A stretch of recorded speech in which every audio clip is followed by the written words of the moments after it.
네, 스페인 재정 적자 문제에 프랑스 대선이 겹치면서 정치적 불안감이 가중됐고 여기에 네덜란드와 오스트리아의 신용등급 이야기까지 나오고 있다고 합니다.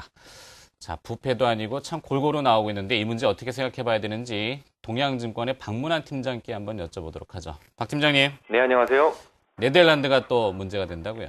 네, 오늘 주가 하락의 이유를 찾자면 가장 많이 하락한 나라 주변에서 그 이유를 찾아야 되겠죠. 일단 독일, 영국, 프랑스 3국 중에서 가장 많이 하락한 나라가 독일입니다. 3% 넘게 빠졌죠. 독일 주변에서 악재가 있었다는 말이 되고요. 또 특이한 움직임을 보였던 곳이 한 군데 더 있죠. 네덜란드였는데요.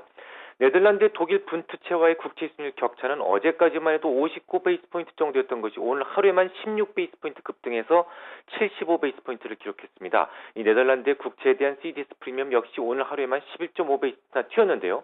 이 정도라면 유로존 재정 위기가 생기고 나서 최고치란 말이 됩니다. 당연히 네덜란드가 진앙지라는 말이 되고 그에 의해서 독일이 영향을 받았다는 것을 알 수가 있죠. 이 모든 자료들을 통합해서 본다면 결국 최근 주가 하락의 가장 큰 이유 신재정 협약의 와해 가능성이 있다고 봐야 되겠습니다.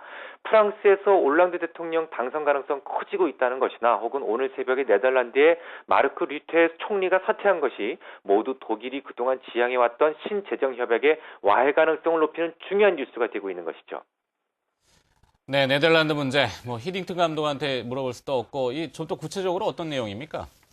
이미 지난 유로 정상회담에서 결의하고 비준 절차에 들어간 신재정 협약은 내년 1월 달에 전체 27개국 중에서 시작부터 반대표를 던졌던 영국, 체코를 제외한 25개국 중에 과반수만 찬성을 하게 되면 발효될 수 있었습니다. 이 독일의 방법이 옳든 그르든 일단 하나의 목소리를 내고 있었죠.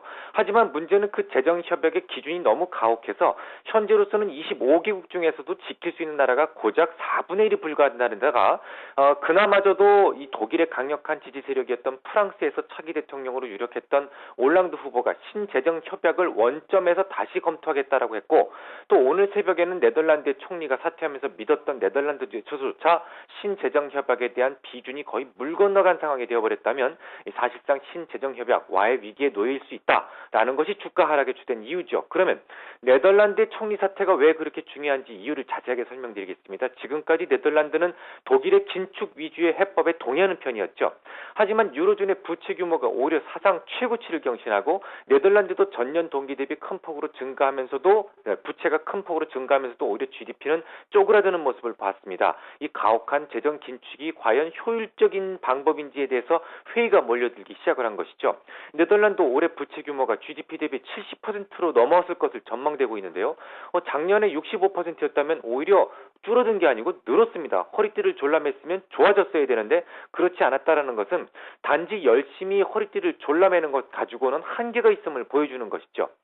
최근에는 마르크 류테 총리가 자신이 이끌고 있는 중도 보수당이었던 자유민주당을 이끌고 지난 7일 동안 150억 유로 규모의 예산안 감축을 논의했었습니다. 지금까지 긴축의 지지 의사를 보여왔던 헤이르트 빌더스 자유당 대표가 회담장을 박차고 나갔죠. 긴축안은 합의에 이르지 못하고 결렬됐습니다. 헤이르트 빌더스는 이렇게 얘기했습니다. 긴축 예산안이 오히려 경제 성장을 해치고 있다고 말이죠. 그리고 이 국민들 특히 연금 생활재 구매력을 심각하게 악화시킬 것이다라고 말을 했습니다. 그러니까 결국 긴축에 반대한다는 입장을 분명히 한 것이죠. 이후 마르크 류테 네덜란드 총리가 사직서를 제출했고 이제 네덜란드는 당장 내각 구성과 총선이 필요한 상황이 돼버렸는데요. 문제는 지금부터 아무리 서두른다고 해도 오는 10월 이전까지는 쉽지 않다는 겁니다. 앞서 말씀드렸듯이 신재정협약의 비준은 내년 1월까지인데요.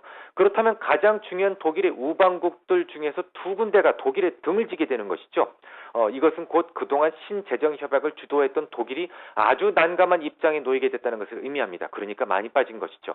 하지만 이것은 정치적 이슈일 뿐입니다. 이미 IMF에서도 지난주에 4,300억 달러 규모의 방화벽을 추가적으로 세우는 데 합의가 되었다면 구조적인 문제는 이제 벗어나기 시작했다고 봐야 될 겁니다. 이 다이어트를 하고자 하는 사람이 굶어 죽는 경우는 없죠. 음식이 없는 게 아니니까요. 그러기 전에 음식물을 찾아 먹기 마련입니다. 마찬가지로 지금 해법이 전혀 없는 것은 아니죠. 단지 정치적 이슈일 뿐입니다. 고집을 부릴 뿐이죠. 당사자들이 죽음 직전에까지더라도 마음만 바꿔 먹으면 해결됩니다. 지금까지 그랬듯이 말이죠. 비록 네덜란드가 신재정협약에서 탈락할 가능성이 높다고 해도 시장이 덩달아 좌절할 필요는 없다는 생각입니다.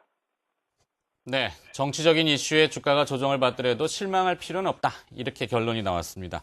자, 글로벌 이슈 동양증권의 박문환 팀장으로부터 유로존 이야기 한번 들어봤습니다.